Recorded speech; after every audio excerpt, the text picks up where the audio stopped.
না ময়দা, না সুজি, না আটা। আজকে আমি শেয়ার করব ভীষণই মজাদার লো ক্যালোরিযুক্ত চাউমিন রেসিপি, যেটা আমি লাউ দিয়ে তৈরি করেছি। এই চাউমিনটা আপনারা ওয়েট লস জার্নিতে ইনক্লুড করলে পেট ভরে খেলেও ওয়েট বাড়বে না, আর খেতেও খুবই মজার হয়। খেয়ে বুঝতেই পারবেন না যে এটা লাউ দিয়ে তৈরি। ওয়েট লস জার্নিতে এরকম মজার মজার খাবার খেলে খাবারেও যেমন একঘেয়েমি লাগে না, তেমন ওয়েট লস জার্নির পথটাও অনেকটা স্মুথ হয়।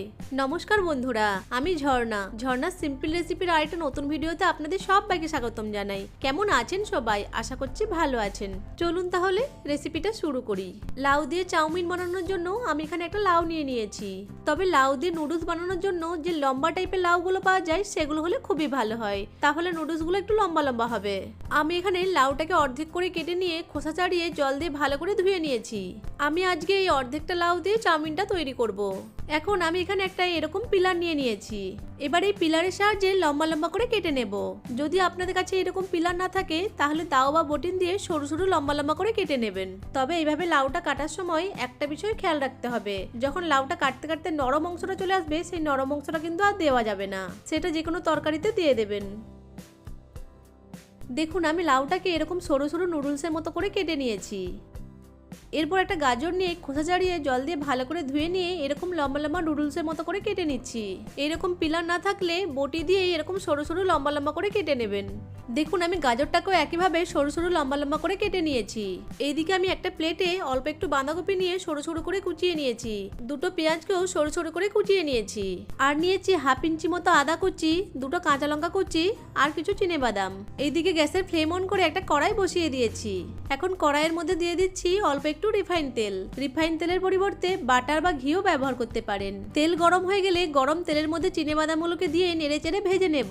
আপনারা চাইলে চিনেবাদাম নাও দিতে পারেন, তবে আমি পার্সোনালি যে কোনো চাউমিনে চিনেবাদাম খেতে খুবই পছন্দ করি। চিনেবাদামগুলো ভেজে নেওয়া হয়ে গেছে। এরপর গরম তেলের মধ্যে দিয়ে দিচ্ছি আদা কুচি। আদা কুচিটাকে নেড়েচেড়ে কয়েক সেকেন্ড সময় ধরে ভেজে নেব। আদা কুচিটাকে ভেজে নিয়েছি।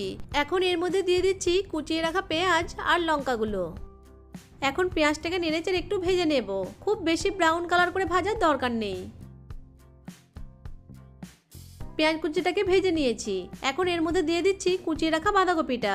এইখানে আপনারা চাইলে ক্যাপসিকামও যোগ করতে পারেন। নেড়েচেড়ে বাঁধাকপিটাকে ভেজে নিচ্ছি।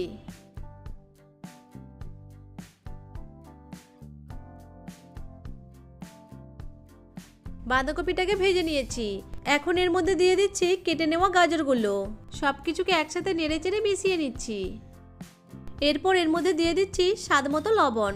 লবণটাকে নেড়েচেড়ে মিশিয়ে নিয়ে এটাকে 1 থেকে 2 মিনিট মতো রান্না করে নেব। সবকিছুকে নেড়েচেড়ে 2 মিনিট মতো রান্না করে নিয়েছি। এখন এর মধ্যে দিয়ে দিচ্ছি 1 চামচ মতো ভিনিগার, 1 চামচ সয়া সস, দিয়ে দিচ্ছি 1 চামচ গ্রিন চিলি সস, আর দিয়ে দিচ্ছি 2 চামচ মতো টমেটো সস। সবকিছুকে নেড়েচেড়ে ভালো করে মিশিয়ে নিচ্ছি।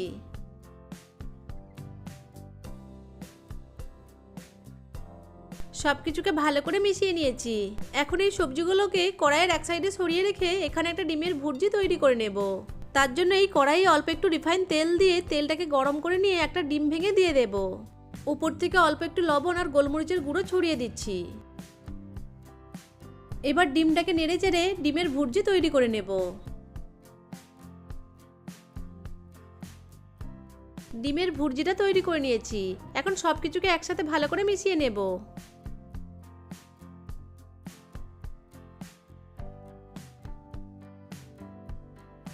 সবকিছুকে ভালো করে মিশিয়ে নিয়েছি। এখন এর মধ্যে লাউয়ের নুডলসগুলোকে দিয়ে দেব। এখন এই লাউয়ের নুডলসগুলোকে নেড়েচেড়ে সবকিছুর সাথে ভালো করে মিশিয়ে নিতে হবে। গ্যাসের ফ্লেমটা কিন্তু হাইতেই রাখবেন।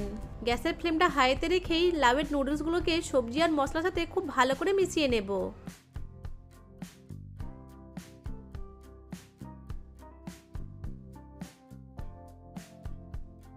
গ্যাসের ফ্লেমটা হাইতে রেখে 2 মিনিট মতো সময় ধরে লাউয়ের নুডলসগুলোকে মশলা সবজির সাথে ভালো করে মিশিয়ে নিয়েছি।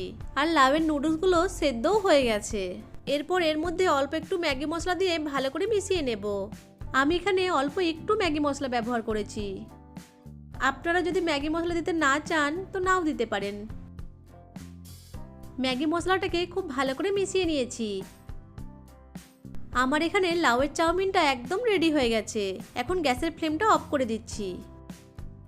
এরপর আমি এই লাউয়ের চাউমিনটাকে কড়াই থেকে তুলে নিয়ে একটা প্লেটে সার্ভ করে দিচ্ছি। লাউ দিয়ে তৈরি এই চাউমিনটা দেখতে এতটা সুন্দর হয় যে দেখে কেউই বুঝতেই পারবে না যে এটা লাউ দিয়ে তৈরি। আর এই চাউমিনটা খেতেও খুবই টেস্টি হয়। বাড়িতে একবার হলেও এইভাবে লাউ দিয়ে চাউমিনটা বানিয়ে খেয়ে দেখতে পারেন। আশা করছি আজকের এই লাউয়ের চাউমিনের রেসিপিটা আপনাদের কাছে ভালো লেগেছে। ভালো লেগে থাকলে ভিডিওটিকে লাইক, কমেন্ট এবং শেয়ার করে দেবেন। ভিডিওটা ইউটিউব থেকে দেখে থাকলে চ্যানেলটিকে সাবস্ক্রাইব করে পাশে থাকা বেল আইকনটিকে অন করে রাখবেন। আর ফেসবুক থেকে দেখে থাকলে পেজটিকে ফলো করে দিয়ে পাশেই থাকবেন। ভিডিওটা প্রথম থেকে শেষ পর্যন্ত দেখার জন্য আপনাদেরকে অসংখ্য ধন্যবাদ।